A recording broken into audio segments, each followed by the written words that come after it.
Esta noche nos acompaña la doctora en antropología por la UNAM, Silvia Limón Olvera, quien es investigadora titular del Centro de Investigaciones sobre América Latina y el Caribe de la UNAM, profesora de la Facultad de Filosofía y Letras, también de la UNAM.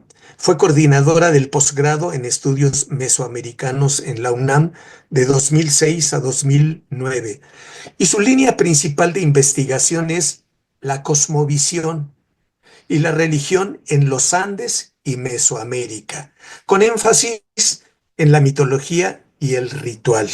Algunas de sus publicaciones, las digo rápido: Las cuevas y el mito de origen, los casos Inca y Mexica, el fuego sagrado, ritualidad y simbolismo entre los nahuas, y es coautora en La caída de los imperios en busca de una perspectiva indígena, y ha coordinado libros como La religión de los pueblos nahuas, también Iluminados, hechiceros, sanadores, prácticas y creencias en Perú.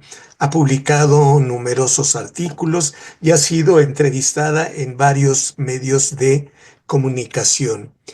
Y sobre lo que nos va a conversar ahora, a mí me parece que es de fundamental importancia, sobre todo en estos tiempos en que hemos recibido ataques tan absurdos de otros lados, y creo que es cuando la gente que es originaria de este país o que vive en este país, podemos juntarnos, podemos interactuar de manera conjunta para poder funcionar mejor. Y la conversación se llama El fundamento mítico de la sexualidad entre los antiguos náhuatl. Entonces, agradezco a la doctora Limón Olvera y le cedo, ay, le cedo la palabra. Silvia, muchas gracias. Adelante.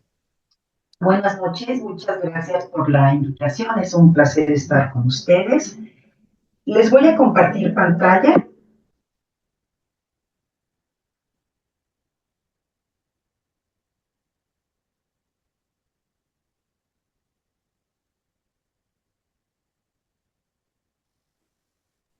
¿Ahí la ven bien? Sí. Bueno, esta es la presentación. Ya Francisco dijo el tema. Yo me he dedicado mucho a la cuestión de religión y simbolismo y cómo en algunas ocasiones este pensamiento se ancla, digamos, en lo que fue la sociedad. Entonces, bueno, es de gran importancia considerar los mitos y las creencias de este pueblo para su estudio, porque ahí radica el fundamento de muchas reglas, de mucha parte de la organización de la sociedad, de la política, ¿no? Para los antiguos nahuas, el mundo fue creado, fue definido por los dioses, y esto, bueno, va a definir los cánones de la sociedad, y estos cánones, de acuerdo a su pensamiento, estaba regido por las deidades. Y esto es porque la religión, los conceptos religiosos permeaban a la sociedad. Era una sociedad sumamente religiosa. Entonces, se da una especie de relación dialéctica entre el mundo divino y la práctica social, que nosotros lo separamos, pero para ellos estaba integrado. ¿Y esto qué quiere decir? Bueno, un grupo social crea una serie de conceptos, de creencias, pero esa sociedad considera que esos parámetros vienen del mundo divino, fueron establecidos por los dioses antes de la creación del hombre, del ser humano, y esto se va a ver a través de historias sagradas.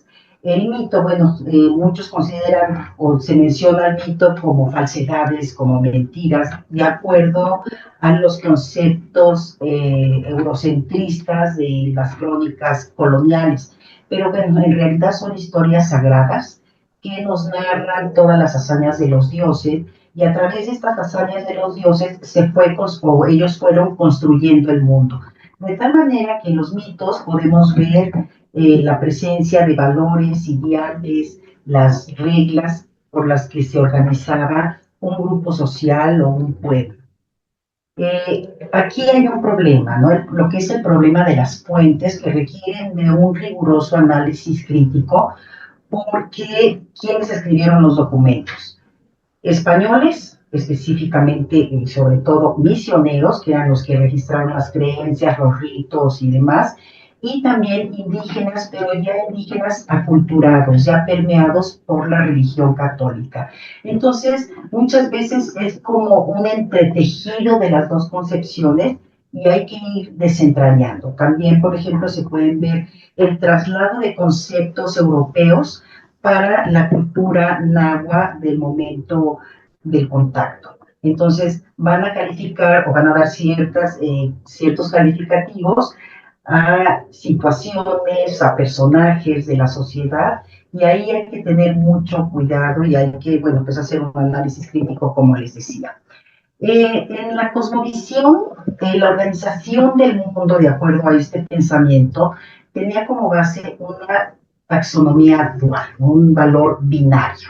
Entonces, eran dos principios que se conjuntaban y al conjuntarse hacían posible el devenir del mundo, el devenir de los sucesos, inclusive del mismo cuerpo humano, ¿no? Entonces, todo estaba conformado de acuerdo a estos dos principios, el masculino, el femenino, y de ahí se derivan, bueno, hombre, mujer, día, noche, luz, oscuridad, sol, luna, fuego, agua, seco, húmedo, arriba, abajo.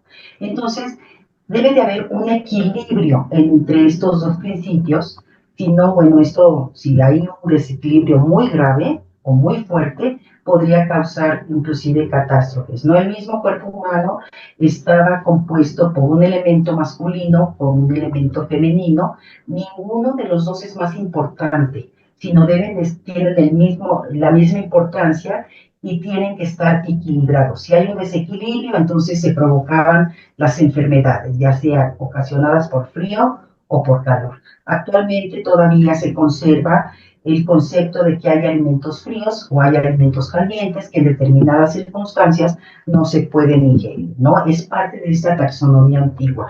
Ahora, el tratar con el pasado y este pasado, pues bastante remoto, uno lo podría ver muy lejos. Sin embargo, hay que considerar que hay una serie de conceptos que están presentes y muchas veces no de una manera muy clara, muy externalizada, pero hay esta concepción, sobre todo en los pueblos tradicionales, que hay que considerarlo cuando uno hace, por ejemplo, etnografía, ¿no?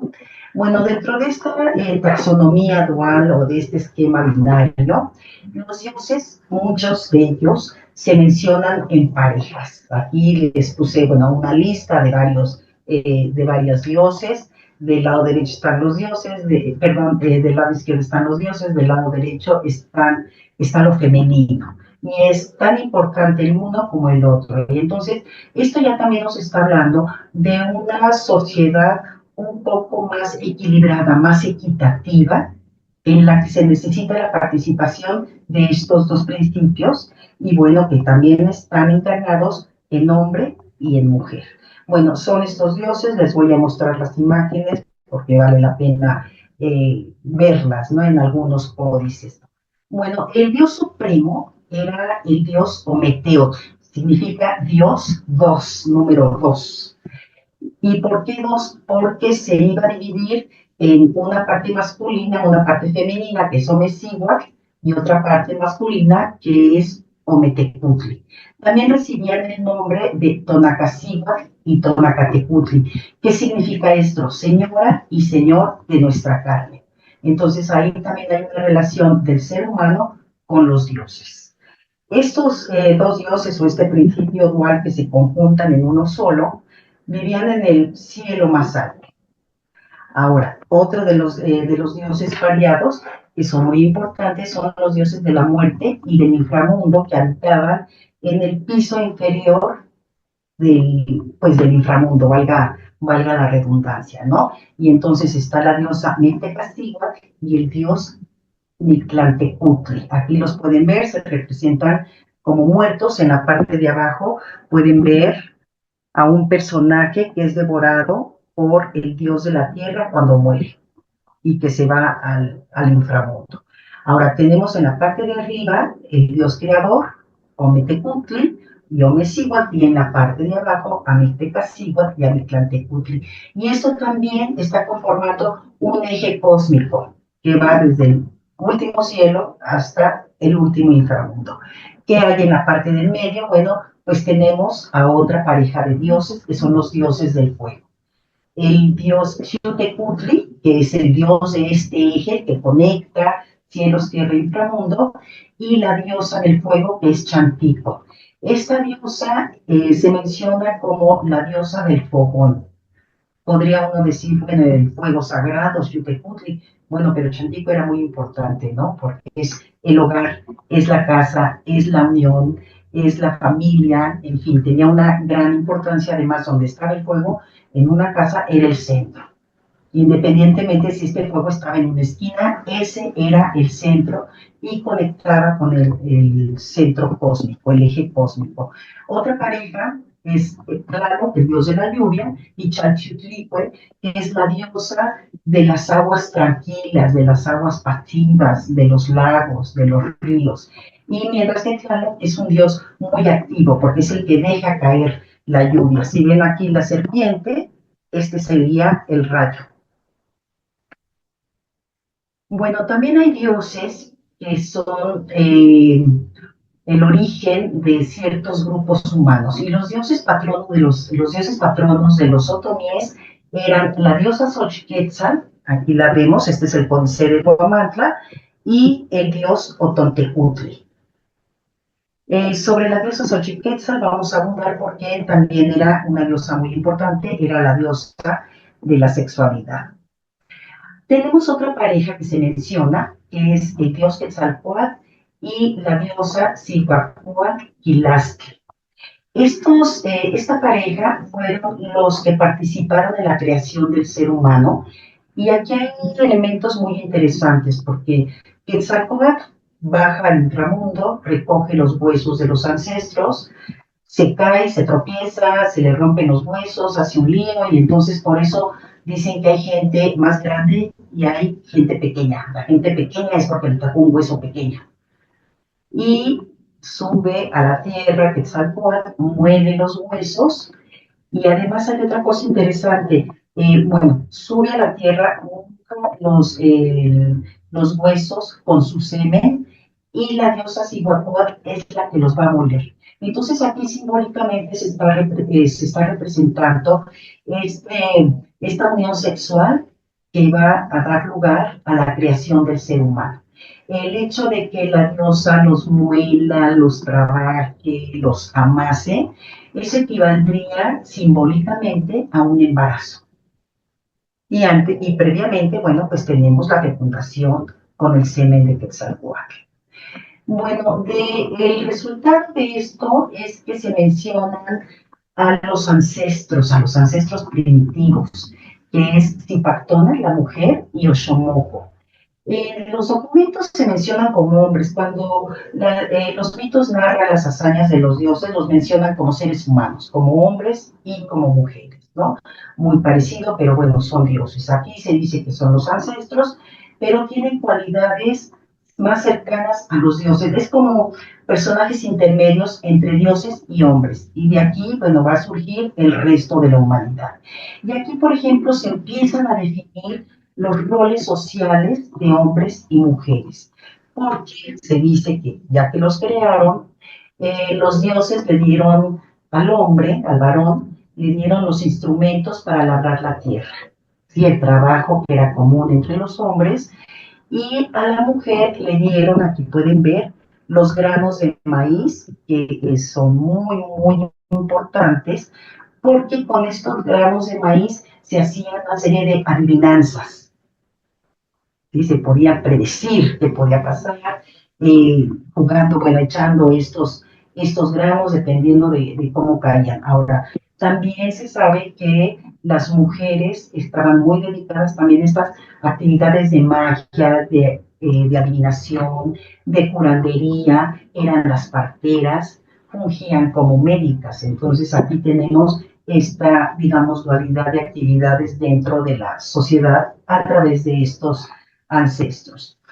Hay otros dioses también muy importantes, como es el dios de la cacería, Mixcoac, y una diosa que se menciona mucho en las fuentes con el nombre de Chimalma. Estos van a ser los progenitores de Quetzalcóatl, el gobernante de Tula, que llevaba por nombre Seacat Topitzin, nuestro venerable señor Unocaña, y que según las crónicas en Tula llevaba el título de sacerdote, su título de sacerdote era Quetzalcóatl.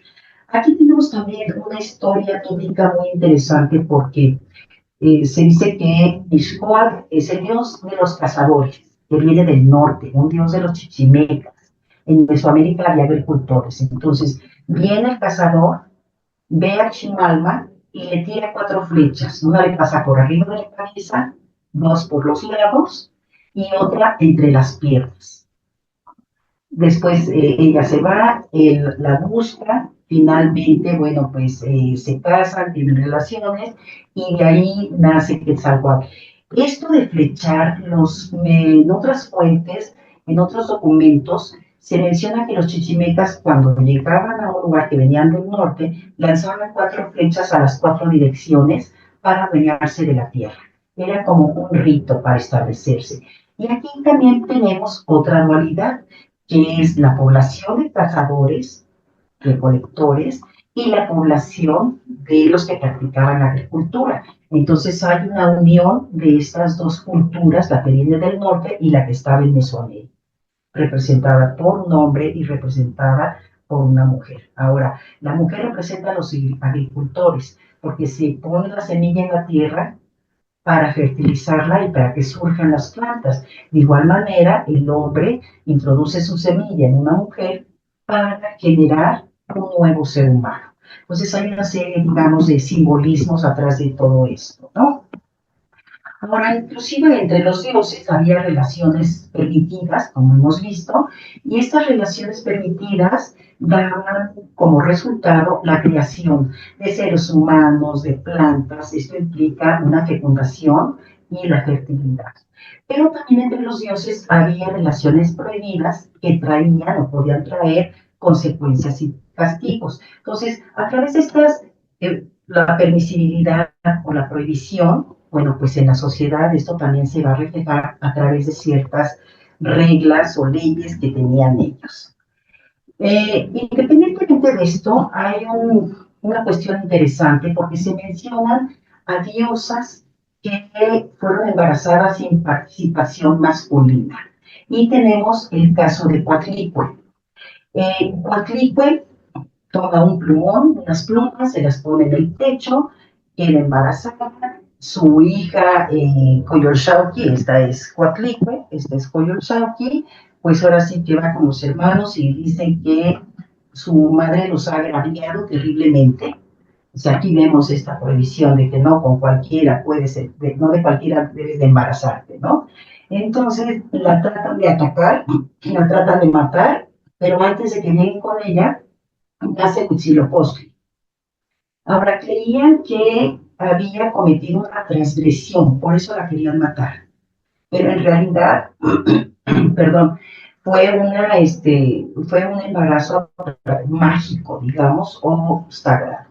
Tenemos otro caso que es interesante entre los Tenex, son los huastecos, y es un mito actual que dice que una joven estaba en el río, volteó para arriba, abrió la boca y un ave dejó caer su semen, ella lo tragó y quedó embarazada del dios del maíz.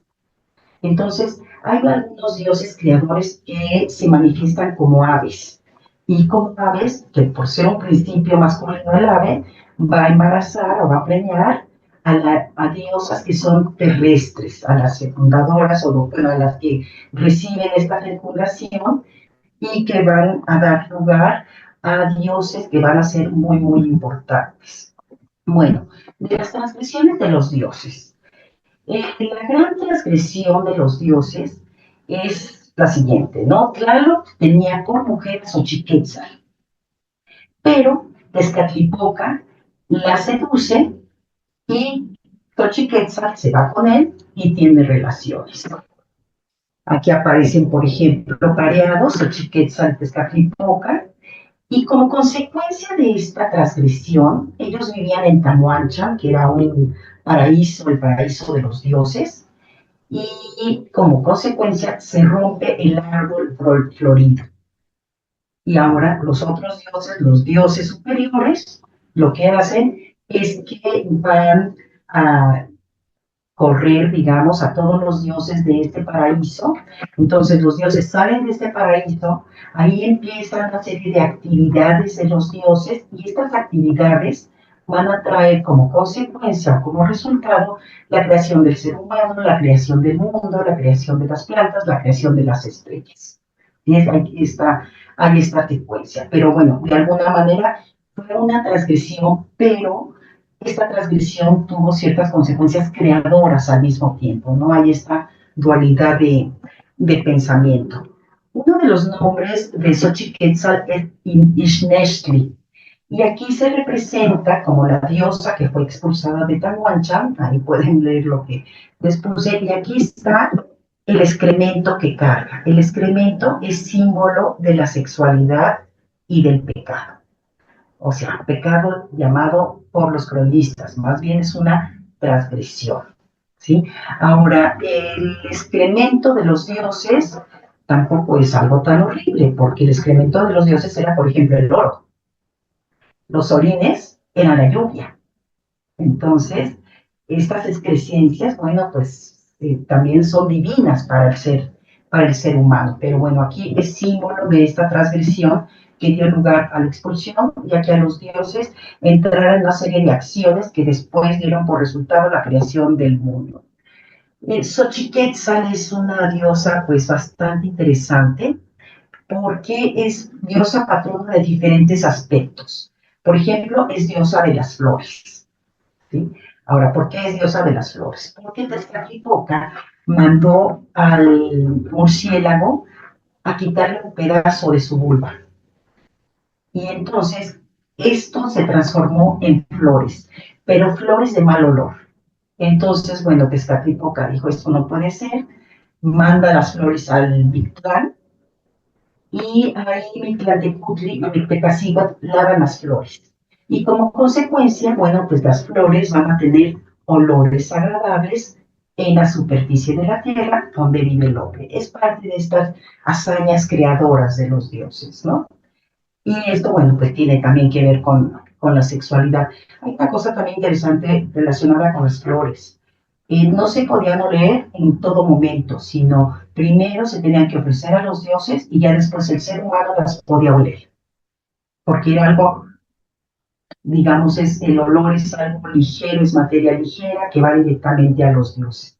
Y primero ellos tienen que gozar de eso.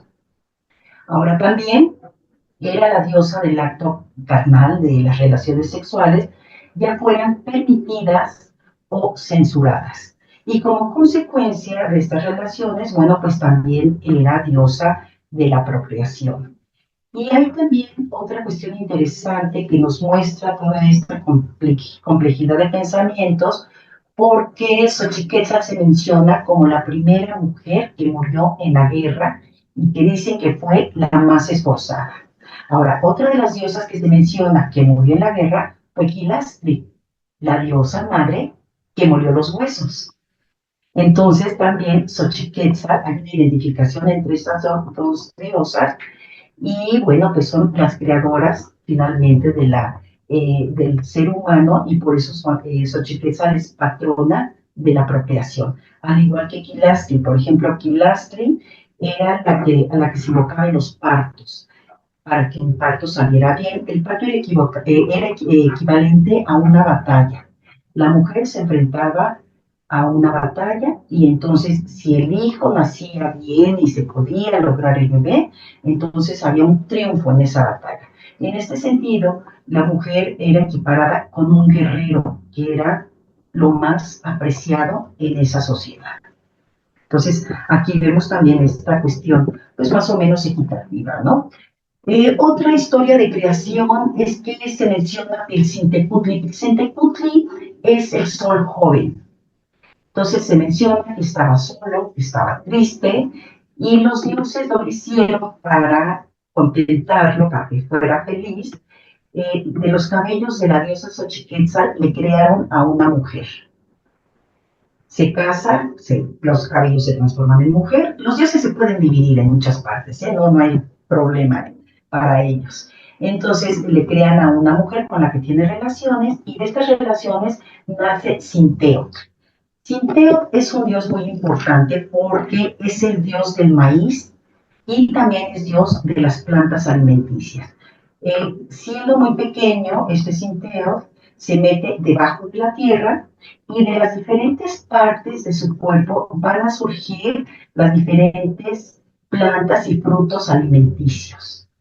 Es una deidad dema, ¿no? Que hay pues hay un rompimiento del cuerpo, un sacrificio que va a traer un bien a la sociedad y por eso el ser humano tenía que contribuirle a los dioses con el sacrificio, no es un intercambio, yo te doy, tú me das, ¿no? Los dos dioses y seres humanos, unos necesitan de otros y una de las formas es este sacrificio.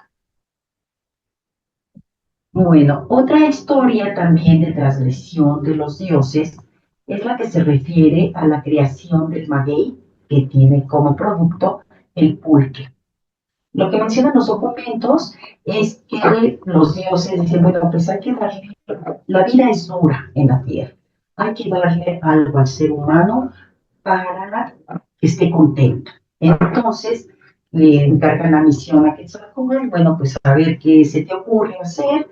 Y lo que hace Quetzalcóatl es que sube a los cielos, donde había unas diosas, vivían varias diosas, resguardadas por una abuela muy rígida, despierta una de ellas, que es Mayagüe, y la baja a la tierra en sus espaldas.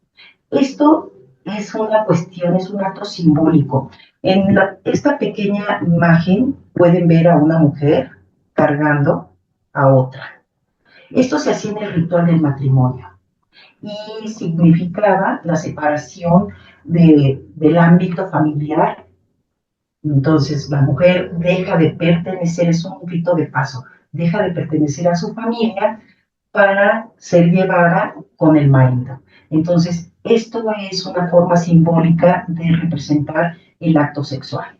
Entonces, bajan a la tierra, Quetzalcóatl baja en sus espaldas a la diosa a la tierra, cada uno se transforma, bueno, se transforman en un árbol con ramas entrelazadas, lo que representa su unión. Cuando se da cuenta la abuela, despierta a las hermanas de Mayagüe y bajan todas a buscarla. Encuentran la rama que era de Mayagüe, la rompen, se la comen para destruirla, pero se caen algunos pedazos. Cuando se van estas diosas, Quetzalcóatl recupera su forma de dios, toma los pedazos, los siembra y de ahí nace el maguey. Y como fueron pedazos que encontró, por eso el maguey tiene esta forma. ¿Sí? Son los pedazos que recuperó y que sembró. Y de ahí se obtiene el pulque, que el pulque, bueno, daba cierta satisfacción, estaba muy regulado su consumo, y a partir de los 52 años la gente podía tomar el pulque que quisiera, pero antes de eso no, porque podría causar un desequilibrio en el cuerpo humano. Y si mucha gente andaba de borracho, pues generaba un desequilibrio en la sociedad. Bueno, los dioses también podían mostrarse en oposición, no nada más porque fueran hombre y mujer, sino dioses, fuerzas sagradas. Y tenemos la oposición de Quetzalcóatl y Tezcatlipoca, que se menciona sobre todo en las historias de Tula. Entonces, Tezcatlipoca, lo que se dice es que estaba celoso de Quetzalcóatl porque hacía un buen papel en el gobierno, había gran prosperidad, entonces llega Tezcatlipoca a descomponerle todo. Tezcatlipoca era el dios que generaba oposición, generaba guerras. Para la guerra alimentaba a los dioses, ¿no? Después, porque los cautivos se sacrificaban. Bueno, el caso es que lo emborracha primero y después mete a su alcoba a una mujer. ¿Y quién creen que es esta mujer? Xochiquetzal. tiene relaciones con ella. Cuando Quetzalcóatl ahora sí que se despierta de la borrachera y se da cuenta de todo lo que hizo, se va de Tula. Tula se transforma en un paraje pues bastante distinto y entonces viene la caída. Hay otro mito en relación con esta caída y es el mito del Tohuello. Tohuello quiere decir extranjero y se refiere a un huasteco. En Tula, cuando gobernaba Huehuat, llegó al mercado que estaba enfrente del palacio, llegó un huasteco. Los huastecos andaban desnudos. Los huastecos en las fuentes son presentados como muy liberales, mucho más que los nahuas, ¿no? Entonces andaban desnudos, llega a vender chiles, lo ve la hija de Huehuat, lo ve desnudo, se le antoja tener relaciones con él y enferma de agua. Y no se cura hasta que la hija de Huehuat y el Tohuello se casan. Él es rechazado, pero bueno, finalmente él vence en una guerra y entonces finalmente es aceptado, ¿no? Entonces aquí tenemos esta otra, digamos, transgresión o prohibición, por ejemplo, de casarse con extranjeros, al menos que sean personajes destacados. En relación con esto de los huastecos, que tenían fama de libertinos, digamos, está la fiesta de Chicomecoatl. Chicomecoatl era la diosa también de los alimentos. Se le rendía culto aquí, esta es la lámina del Códice Borbónico, aquí está la representación de la diosa, los sacerdotes, pero aquí tenemos a estas figuras que son huastecos, y estos huastecos, lo pueden ver aquí a un lado, llevan pues un miembro, o se les muestra un miembro muy grande, lo cual significa fecundación, fertilidad. Y entonces, bueno, pues danzaban en torno a la diosa. Bueno, volvemos otra vez a Xochiquetzal, que es la diosa del amor, del deseo sexual, del acto carnal. Y Sagún, por ejemplo, dice que esta diosa enganaba, así lo menciona, ¿no? Lo cual es interesante, es decir, que hacía que la gente tuviera ganas de tener relaciones. Pero también esta diosa era la que mandaba ciertas enfermedades como la sarna, las uvas impurables y en general, bueno, pues enfermedades relacionadas con la sexualidad o también con un exceso de sexualidad. Entonces, sí trataban de tener cierta contención y ciertos límites dentro de todo esto, ¿no? Hernando Ruiz de la Lacunza en el siglo XVII registra un conjuro que es para atraer a la mujer amada y para que la mujer se aficione al hombre que le está invocando, ¿no? Entonces aquí pueden ver el conjuro, busca una mujer, le canta amorosas canciones, etcétera, etcétera, y finalmente dice que en su ayuda va a atraer a la diosa Xochiquetzal, porque es la que era la que ejecutaba, digamos, esta magia de enamorar. Bueno, esta diosa es una diosa muy creativa también, como pueden ver, era patrona de los pintores y de los tejedores y también de lo que las fuentes llaman prostitutas o mujeres públicas. Ahora, había un calendario ritual de 260 días dividido en trecenas, son 13 días, ¿no? Cada bloque, como cada semana, por decirlo de alguna manera.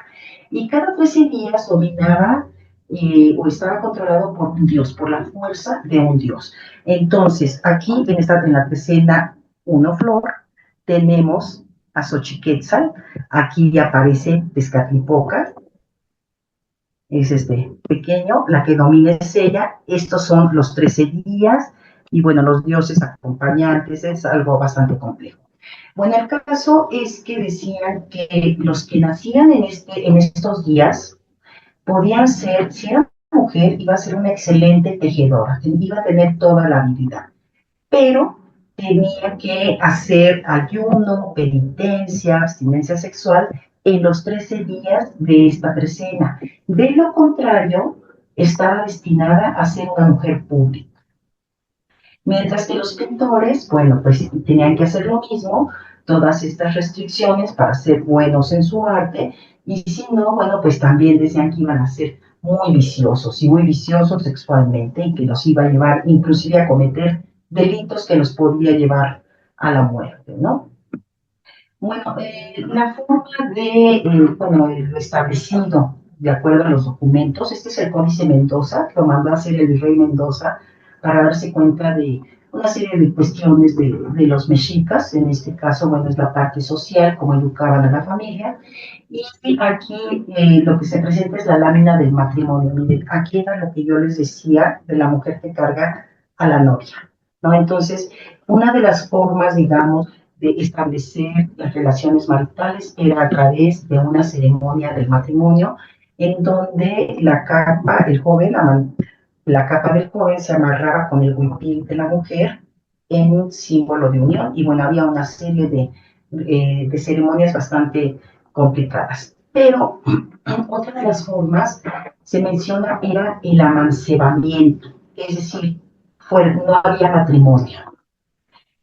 Aquí está también la mentalidad de los frailes, ¿no? Que dicen que el matrimonio era lo más valioso, el amancebamiento no. Sin embargo, si uno lee entre líneas, uno ve que también era una forma permitida. No se requería necesariamente de este rito del matrimonio.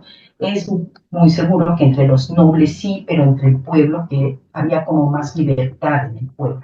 Entonces decían que era suficiente si los jóvenes iban a vivir juntos. Después de un tiempo ya se les consideraba oficialmente, por llamarlo de alguna manera, marido y mujer, o también podían, después de un tiempo de vivir juntos, hacer la ceremonia del matrimonio. Hay otra cuestión también que se menciona, y es que el joven podía ir a pedir a los padres de ella a solicitarla como su amancebada, es decir, como su mujer. Aquí está la mentalidad española, ¿no? De que tratan de diversificar. Los nobles podían tener una mujer principal y las otras amancebadas. Ahora, yo aquí me pregunto, ¿qué tanto las demás también eran esposas? Y es la categoría impuesta o que traen los misioneros españoles, porque se casaban con muchas mujeres para hacer alianza y para poder enfrentarse a la guerra, unirse en contra de otro grupo. Y entonces, bueno, a mí me queda esa duda. Para el pueblo común sí dicen que nada más podían tener una mujer. Ahora, con los frailes, con toda la documentación que generaron esos misioneros, decían que tenían muchas mujeres y que eso era terrible, que nada más debían de tener una. Y debían de escoger a la principal, a la primera. Las demás eran mancebas. Pero bueno, los frailes se quejaban porque decían, bueno, ¿y con quién te casaste primero? Y decían, no, pues con esta, y escogían a la que más les gustaba. Y era algo que los indígenas no entendían, ¿no? Entonces aquí había, digamos, esta apertura. Inclusive, por ejemplo, hay una fuente que menciona que si un principal, un gobernante, quería, digamos, amancebarse con otra mujer, la iban a pedir a su familia junto con la esposa principal. O sea, no era nada oculto, sino era algo establecido y permitido por la sociedad. Aquí les digo que es el problema de las fuentes, ¿no? Ahora, cuando había transgresiones sexuales, esto podía generar, pues, este desequilibrio y podía generar ciertas dificultades, por ejemplo, en el parto. Entonces, si una mujer tenía problemas en el parto, llamaban al marido o a ella misma y decían, bueno, ¿qué fuiste adúltera? Pues no, y entonces hasta que confesara, lo hacían confesar para que pudiera dar a luz bien esta mujer, ¿no? Y también se menciona que si estaba en el vientre materno o muy pequeñito, si se acercaba a alguien que había cometido ciertas transgresiones, con lo sexual, entonces el niño, pues le daban enfermedad del susto, se le gritaban de la nada, se despertaban asustados, y bueno, pues había que recurrir a una curandera para que le quitara este mal, ¿no? Las mujeres públicas o prostitutas, bueno, pues esto sí es un problema en cuanto a toda la filtración que tiene la ideología europea. Esta es una imagen del Códice Florentino de Bernardino de Sahagún, Y en muchas fuentes se pintan también a estas mujeres con el cabello suelto, las demás con el cabello recogido. Y esto era, según las fuentes coloniales, era señal de inmoralidad, pero a la mujer era pues una señal de libertad. También dicen que se pintaban mucho, que invertían muchos de sus bienes en su arreglo, en los huipiles. Vean, por ejemplo, este huipil muy adornado que lleva esta mujer, y que el problema de esto es que las podía llevar a la pobreza, perder todos sus bienes por arreglarse. Y esto, bueno, las podía llevar a la pobreza o convertirse en lo que en náhuatl se llama tlacotli. Los españoles lo tradujeron como esclavo, pero no eran esclavos, no eran esclavos en el sentido de Occidente o de Medio Oriente. Aquí no se podía matar a un esclavo, no se podía abusar de ellos, sino nada más era una especie de sirvientes. Entonces se vendía para ser su sirviente y que los mantuviera. Y aquí, por ejemplo, hay ciertas informaciones encontradas. Unos padres dicen que cobraban por sus servicios.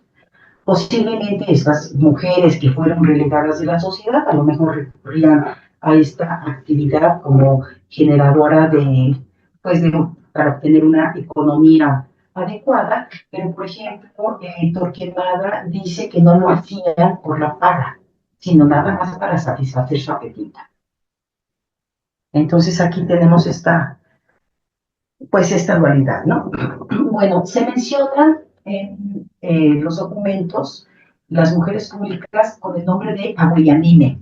Significa las alegradoras, las que dan alegría. Ahora, estas podrían ser como una especie de prostitutas rituales.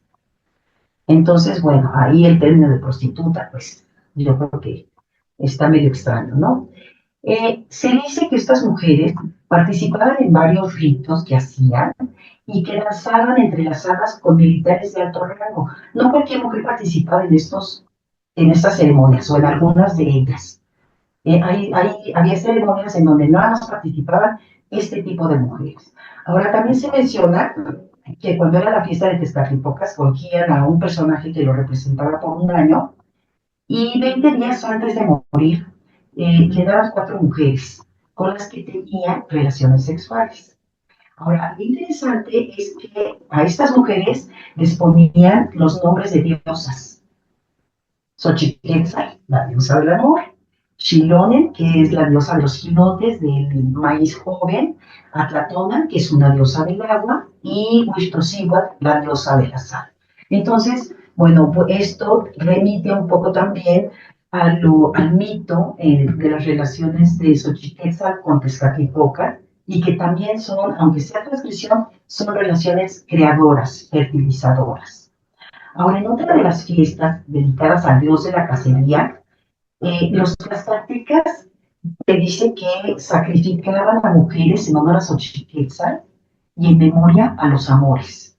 Aquí, otra Mixcoac eh, es una personalidad, digamos, de Tezcatlipoca. Entonces aquí otra vez tenemos esta dualidad sexual, ¿no? Y que en esta fiesta participaban las mujeres públicas y muchas de ellas se ofrecían para ser sacrificadas. Entonces, bueno, pues no eran cualquier persona, no eran eh, pues ni muy bien en ese sentido, sino al contrario, muy consideradas en estos ritos. La fiesta que se celebraba a la diosa de los jilotes, bueno, había una prohibición de que no podían comer jilotes hasta después de esta fiesta. Pero sacrificaban a una joven y la noche antes de que fuera sacrificada, la llevaban para que durmiera con el gobernante.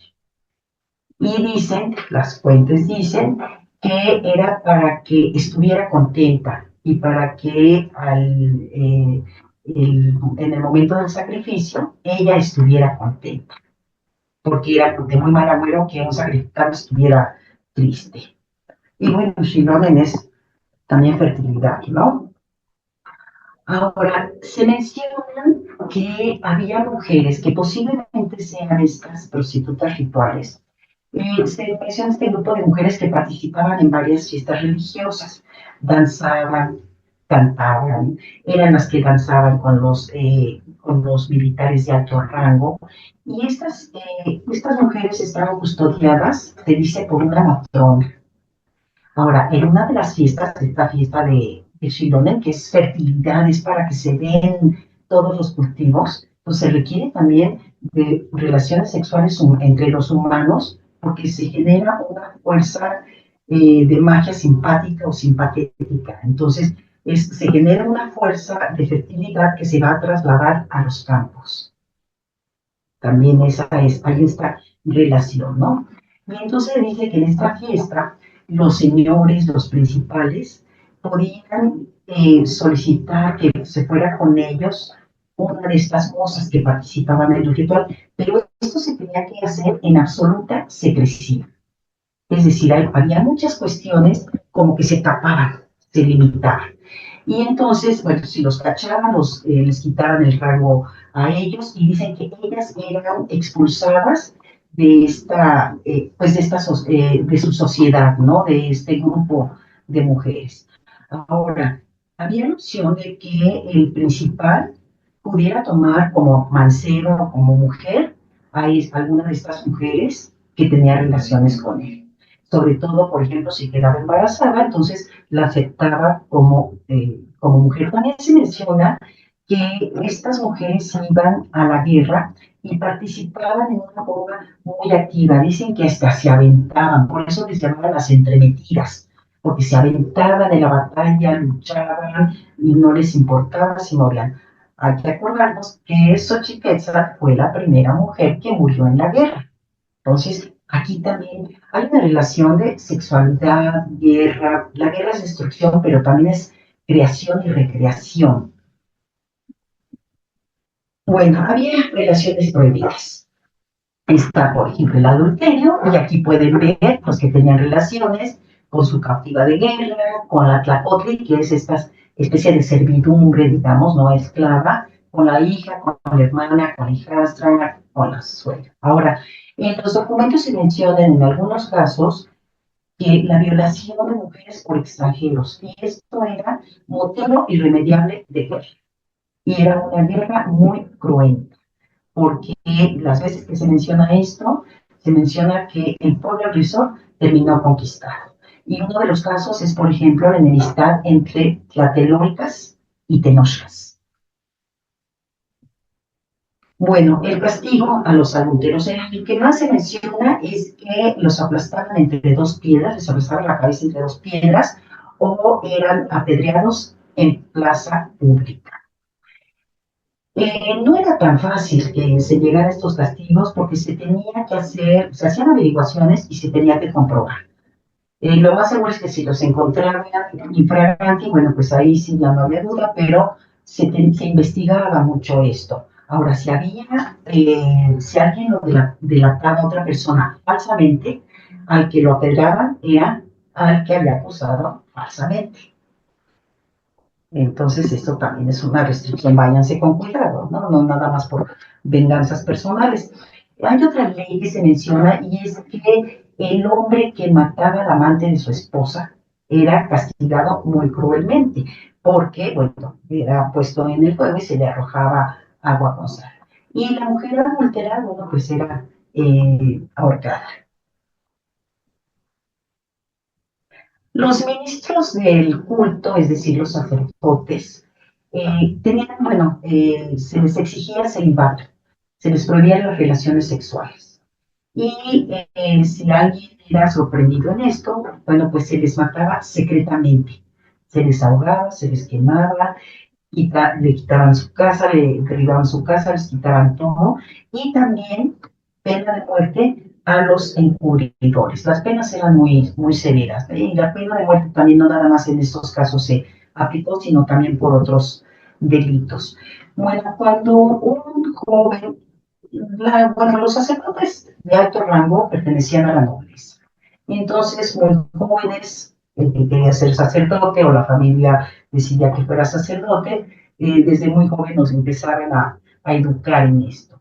Entonces, si este joven tenía relaciones con alguna mujer, aquí pueden ver el castigo. Como era todavía novicio, bueno, pues nada más se le encajaban púas de maguey en el cuerpo, no se le mataba. Bueno, tenemos todas estas transgresiones.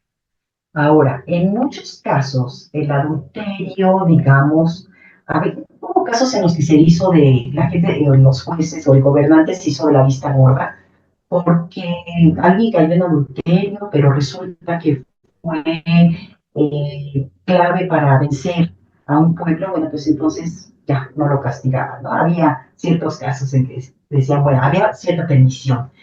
Por eso estas cosas se trataban de mantener en secrecía hasta que de veras era comprobado, ¿no? Bueno, si la gente había cometido transgresiones, sobre todo transgresiones sexuales, ¿qué era lo que hacían?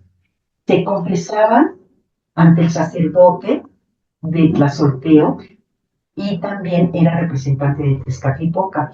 Esta diosa Tlazolteo es la diosa comedora de inmundicias, se comía las transgresiones de la gente, los limpiaba, pero nada más se permitía una sola confesión en la vida. Entonces la gente procuraba confesarse, pues ya que sentía que se iba a morir, ¿sí? O ya muy anciano. De estos los frailes cuando estaban en la catequesis y en la conversión, pues se quejaban mucho, ¿no? Que no se quieren confesar, dicen, no, pues ¿para qué? Mejor me confieso ya al final. Ahora, es la diosa, digamos, que perdonaba estas transgresiones, y hay un detalle interesante, está dando a luz. Entonces, bueno, pues el producto también, ¿no? De algunas de estas relaciones. Ahora, estas transgresiones, bueno, ¿por qué eran tan castigadas? Porque provocaban desequilibrios. Y entonces era para mantener el equilibrio de la sociedad, de la naturaleza, del mundo. Porque si había desequilibrios sociales graves, podía haber, digamos, alguna catástrofe, inundaciones, terremotos, guerras, etcétera, ¿no? Y hay otra cuestión también, hay un concepto de que la abstinencia sexual implicaba una acumulación de la fuerza vital del ser humano. Entonces, todos los individuos de la sociedad contribuían a mantener el equilibrio del mundo.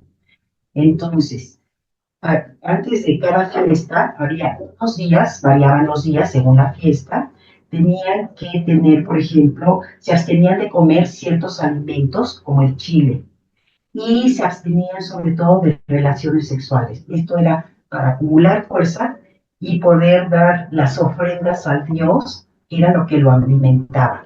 Esta fuerza vital de los seres humanos se acumulaba en el corazón.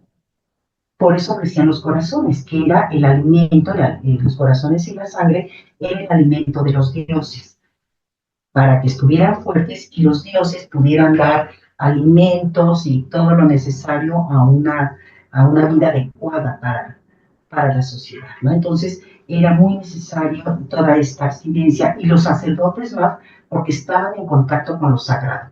Ahora, el contacto con lo sagrado, con algún dios, con algún objeto sagrado o con algún espacio sagrado era muy peligroso. No cualquiera lo podía hacer. Tenían que acumular fuerza vital para poder enfrentarse a esta fuerza del Dios, porque si no, el contacto con esta fuerza los podía matar. Entonces, es por eso que se promovían también estas abstinencias y también, sobre todo, en los sacerdotes. Y esto incluía también evitar ciertos alimentos, como les decía, el chile, que condimentaba, o también, por ejemplo, el chocolate. El chocolate hacía el cuerpo pesado, no ligero, para poderse contactar con las divinidades. Ahora, la pauta de esto está en el mito de Yapan y Xochiquetzal. Cuando estaba el proceso de la creación con los dioses, bueno, pues había un personaje que iba a ser el alacrán. Entonces, este personaje Yapan hacía, pues, abstinencias, se conservaba el celibato, también no comía ciertos alimentos, pero sobre todo la abstinencia sexual. Entonces los dioses dijeron, no, este ya está acumulando mucha fuerza y va a ser muy peligroso, va a matar a la gente. Entonces va Xochiquetzal con él, lo seduce, cae ahora sí que en las garras sexuales de Xochiquetzal, en los encantos Xochiquetzal, y con eso pierde fuerza. Y por eso no todo piquete de alacrán mata, gracias a Xochiquetzal. Entonces aquí Xochiquetzal también está como salvadora del ser humano. Bueno, les decía del celibato que es muy importante por esta acumulación de fuerza, pero no nada más los sacerdotes. Cuando un guerrero joven moría en la guerra, estos eran los que iban a acompañar al sol desde que salía el sol hasta el cenit. Mientras que las mujeres que morían en el primer parto lo acompañaban del sol del cenit al ocaso. Entonces, aquí también vemos esta cuestión o este concepto de acumulación de fuerza para acercarse a los dioses. Entonces, hay una dualidad en este sentido, ¿no? Por una parte, la sexualidad como creadora, pero también el ejercicio de la sexualidad como el debilitamiento de yolo, de esta fuerza que se concentra en el corazón y es la que hacía que el mundo se mantuviera, los dioses vivos y el mundo en movimiento. Bueno, pues muchas gracias. Aquí le dejamos por si hay preguntas, comentarios. Bien, ¿puedes dejar de compartir pantalla, Silvia, por favor? Claro. Muchas gracias. Bueno, muchas gracias por tu exposición. Y hay algunas preguntas. Cuando hablaste de que los dioses mandaban sus excretas, la orina o el excremento, Almandana preguntó si esto del excremento era desde la perspectiva de los españoles, era el punto de vista de los españoles, esto del excremento de los dioses, o No, era pre. no, eso es concepto indígena. ¿Por Ok, qué? Porque también es algo precioso. Puede ser algo para, bueno, el excremento, las excrescencias de los dioses es algo, se transforma, es algo divino para el ser humano. ok. Y lo, Y a mí me llama la atención que en los pueblos, no sé si aquí cuánta gente somos de pueblo, a veces decía alguien, pues soñé con caca, es que te va a llegar mucho dinero y cosas por el estilo, ¿no? En por, algunos, cuando ves en Veracruz, así se oía esa cuestión. Eh, exactamente, dinero. ajá. Dice Sergio Hernández, desde su punto de vista, ¿qué remanentes contemporáneos se conservan en estas formas de concebir la sexualidad? ¿O acaso han sido avasallados por la visión judeocristiana de la sexualidad? ¿O podría sugerirse alguna clase de fusión entre estas culturas? Bueno, hay que considerar que llevamos 500 años con estas fusiones, ¿no? En algunas ocasiones, bueno, está más integrado que en otras ocasiones, dependiendo también del grupo del que se hable. Hay, por ejemplo, sociedades indígenas más liberales, como los mushes, por ejemplo, ¿no? Pero sí, sí permea muchísimo lo que fueron los conceptos occidentales. Ok. Dice, Pero ahí sí hay que hacer trabajo específico en qué comunidad y en dónde, ujú. porque es variable. Otro maestro, el maestro Hugo Flores, dice, ¿existe alguna fuente o referencia histórica con relación a la masturbación masculina o femenina? ¿Se consideraba una práctica transgresora o una conducta permisiva? No hay datos. No he encontrado yo datos a este respecto. Porque hay otra cosa, los misioneros, bueno, todos los que recopilaron todas estas concepciones, no fueron los civiles, sino fueron los misioneros. Y entonces, pues era confesar, eso era negativo para los misioneros, entonces mejor se lo callaban, para evitar ser castigados. Entonces también hay ocultamientos. Era lo que les decía, ¿no? Por ejemplo, de las mujeres, ¿cuál fue tu primer novio? Porque con ella te tienes que casar y a las otras las tienes que dejar. Y decían, no, pues escogían a la que más les gustaba. no a la primera necesariamente. Entonces hay ocultamiento también. Dice el doctor José de Jesús González, apreciada doctora Limón, me quedo sorprendido de tan amplia revisión y a la vez rebasado de tantos dioses y diosas. ¿Tiene alguna recomendación de lectura al respecto? O lecturas, diría yo también. Uy, eso es que es bastante complejo, ¿no? Pero Tus libros, Silvia, ahí hablo del dios del fuego, de otras divinidades. Y bueno, pues una lectura que es muy interesante es la obra de Fray Bernardino de Sahagún, que le escribió en el siglo XVI. Ahora sí que a Dios gracias, el Santo Señor se murió hasta los 90 años y 60 años en el altiplano central se la pasó trabajando y recopilando información con indígenas. Y el libro es la historia general de las cosas de la Nueva España. Ahí viene todo lo de los dioses, vienen muchísimos dioses, vienen los ritos. Es un libro clave para poder entender. gracias. Y en el mismo sentido, Livia Esteves dice, ¿podría compartir la bibliografía revisada para esta exposición?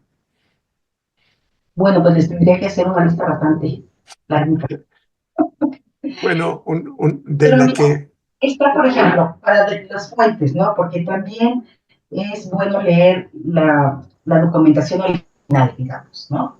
Entonces está Sagún, está la obra de Durán, Fray Diego Durán, está también Fray Juan de Torquemada, y también hay otros textos mitológicos como la leyenda de los soles,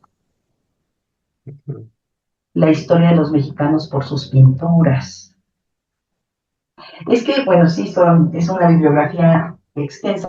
Y lo que podría hacer es hacer un listado de esta bibliografía y enviártela a ti para que tú la compartas. Claro que sí, me parece magnífica idea. Sería más fácil porque si yo les menciono ahorita van a decir, ay, ¿quién era cuál? Claro, claro. Ok, la doctora Esther Corona quiere comentarte algo. Adelante, Esther, por favor. Bueno, en primer lugar, darle las gracias a Silvia Limón por esta visión tan Un- amplia de la Sí, de esta perdón, es que si no se escucha, se no, escucha no, no se oye muy bien, Esther. clamando. así mejor. ¿Me oyen mejor? Un Sí, ya un poquito. poco mejor. Bueno, tengo problemas con disculpas con la computadora y tendría que pasarme a otro aparato. A ver si me alcanzan a escuchar. Voy a tratar de hablar con la mayor claridad posible. Nada más sencillamente darle las gracias a la doctora Silvia Limón por esta exposición tan amplia y por presentarnos nuevamente a toda a este panteón eh, eh, mexica, náhuatl, etcétera. Eh,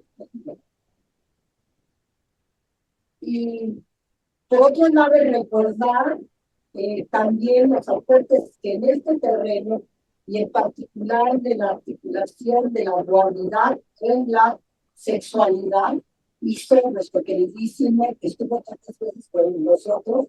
Ay, Alguna vez, perdón, no se escucha muy bien. No sé si podría, si hay alguna pregunta, resumirlo, porque sí, no alcanzo a entender bien por el sonido. Mil disculpas.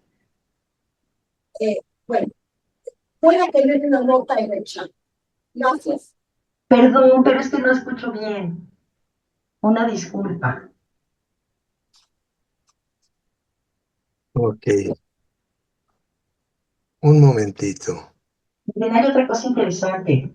Náhuatl, ahorita no recuerdo la palabra, pero esposos, marido y mujer, el término que se usaba era contrincante, opositor, al igual que en las guerras. Sí, son los Ujú. opuestos. Y esta Bien. relación sexualidad-guerra también, ¿no? Que habría que explorar más. Sí. Xiaomi, un favor, abra su cámara y nos dice su nombre, por favor.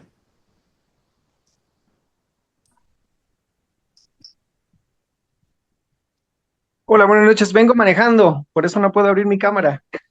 Ah, ajá. ¿Y quién es usted? Me llamo Eduardo, ¿Eduardo qué? Eduardo Vázquez. Ajá. ¿Y usted es de dónde? Es decir, ¿pertenece al colegio, es sexólogo o algo así? No, no, recibí la invitación por un grupo de WhatsApp.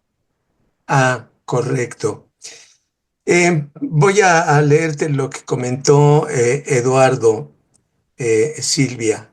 Sí, Gracias. Entiendo que en su totalidad las fuentes en las que basa su presentación son los textos en castellano o traducidos al castellano. Eh, ¿Usted es estudiada en la lengua náhuatl del siglo XVI o tec, tecpicalotoldi? Lo pregunto porque seguir hablando de dualidad y utilizar una narrativa cristiana que solo repite lo que la academia fomenta en 5 siglos con su proceso colonizador que tanto daño le hace a la civilización antigua de Anáhuac. Híjole, no sé cómo le hizo para escribir todo esto y manejando. Mis respetos. Bueno, dice, por poner un ejemplo en las reglas gramaticales del náhuatl clásico, bueno, como está muy largo, eh, ¿tú hablas el náhuatl? ¿Lo estudiaste como pregunta este hombre? ¿Tus sí, fuentes? yo lo estudié.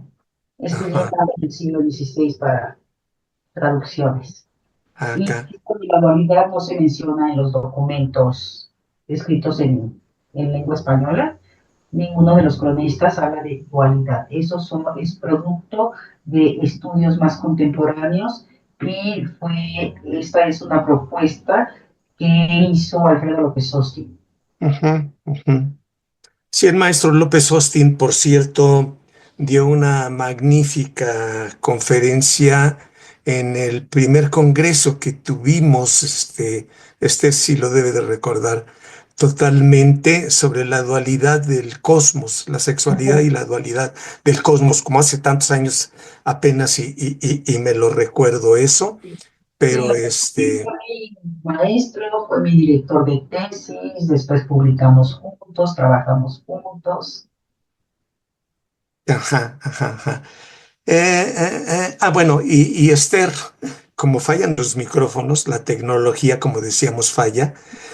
Dice Esther Corona que, bueno, aquí yo me tengo que excusar porque le di un puesto que no tiene.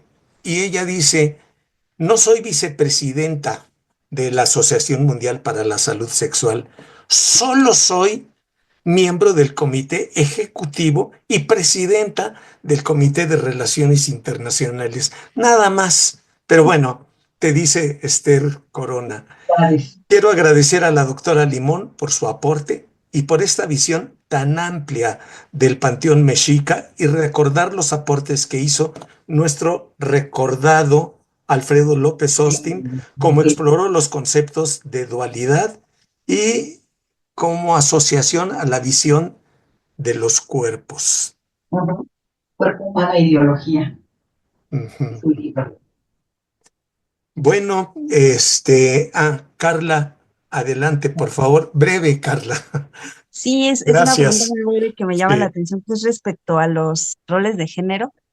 Antes que nada, gracias por la exposición.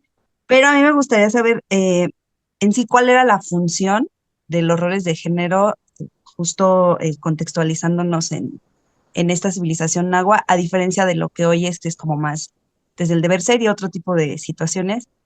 Eh, Aquí, ¿cuál era la función justo de determinar ciertos roles, tanto como para, por ejemplo, los guerreros y las mujeres, que en este caso se encargaban de esta parte como del hogar y la cuestión del cuidado y todo eso? Gracias. La mujer era muy productiva y tenía un lugar importante porque pues las mujeres se dice en general que se dedicaban a el hilado, el tejido, y entre los nahuas se menciona unas mantas pequeñas llamadas cuachtli, que servían como dinero. Entonces eran generadoras, digamos, de medios de cambio. Eran productivas en ese sentido, ¿no? Además de otras actividades que realizaban. Entonces era Sí, como de complementariedad, pero al parecer sí había pues como más equidad. sí, sí, sí, es lo que notaba, que había más reconocimiento hacia ellas que hoy en día. Ah, Exacto. muchas gracias. Y todavía, por ejemplo, en algunas partes podemos ver a mujeres en comunidades, por ejemplo, aquí en la ciudad, que están tejiendo y que venden sus... Y a quienes más ves haciendo estas actividades de venta, por ejemplo, a las mujeres. Y eso ahora, en el lenguaje actual, pues sería un empoderamiento, ¿no? Ujú. Sí, justo. No, Muchas gracias. pues nada. Bueno, a lo mejor sí podemos rescatar algunas cosas de las que hacían nuestros antepasados. Bueno, esta parte de nuestros antepasados, porque antes de que existiera México, pues había un montón de culturas que son muy interesantes. Estos huastecos que mencionabas, que a mí me parecen maravillosos. Hay gente que decía que eran una rama de los mayas que Sí. habían sido corridos y se tuvieron que refugiar en el norte, ¿no? Y que en el ámbito de la sexualidad, pues, que la disfrutaban, parecía, ¿no? Sí, eran muy liberales. Por ejemplo, ahí se menciona mucho que estaban totalmente permitidos la homosexualidad, por ejemplo, era una práctica. ¿Cómo? Aquí, por ejemplo, para los nahuas, para el altiplano central, estaba como un poquito más restringida. eh, Eran aceptados de alguna manera, pero cuando sí eran sorprendidos infraganti, y la gente sobre todo si se enteraba, bueno, pues ahí sí castigo fuerte, ¿no? Lapidación también. Y ahora, por ejemplo, se menciona que Nezahualcóyotl hizo una serie de leyes y parece ser que era uno de los más rígidos, ¿eh? Mandó matar a, unas fuentes dicen que a 4 hijos, otros dicen que a uno de sus hijos por haberse metido con alguna de sus madrastras. Bueno. Te dice María Elena Moreno, ¿has encontrado información sobre si existía o se nombraba a las personas trans o las que no se asumían en ninguna de las dos opciones de No, dualidad? ¿No? no se ha encontrado eso, nada más se habla de homosexuales, lesbianas, nada más, hermafroditas también. Ok. Oye, Pero una pregunta, ¿se castigaba de la misma forma? Creo que sí, por lo que mencionaste, a quienes cometían el adulterio con la misma gravedad a hombre y mujer, porque en religiones monoteístas, a veces a la que se le carga la mano, no a veces, la inmensa mayoría de las veces se le carga más a la mujer que al hombre, pero en esto que tú has encontrado, ¿cómo era esta cuestión? a los dos les aplicaban el castigo, a los dos adúlteros, Bueno, sí, a la par. a la par. Ujú. Algo más que quieran agregar? Nada más. Bueno, yo creo que vale la pena echarle la revisada a esa bibliografía que nos vas a mandar y me atrevo a decir que una gran cantidad de personas, cuando menos yo sí, tendré que pedir asesoría para tratar de entender cómo era esta visión, esta cosmovisión, diría Alfredo, porque son cosas muy, muy distintas. Entonces sí, te agradecería que nos proporciones esa bibliografía y agradezco infinito a nombre de todas las personas que asistimos el que hayas compartido estas cuestiones de lo que tú has explorado. Y te decía, ojalá algún día nos puedas compartir todas esas experiencias de lo que hay allá en ese Perú que a mí me parece que se adelanta en las cosas del erotismo y que están en ese piso de abajo del Museo Larco, que me parece maravilloso. Ojalá algún día puedas compartirnos algo de esto. Esa ¿Sí? es la cultura mochica, ¿no? Todos Exacto. tienen esas limitaciones, pero sobre todo la cultura mochica de la costa norte. Y también por ahí decirnos si será que en México no existen antecedentes de un erotismo como ese.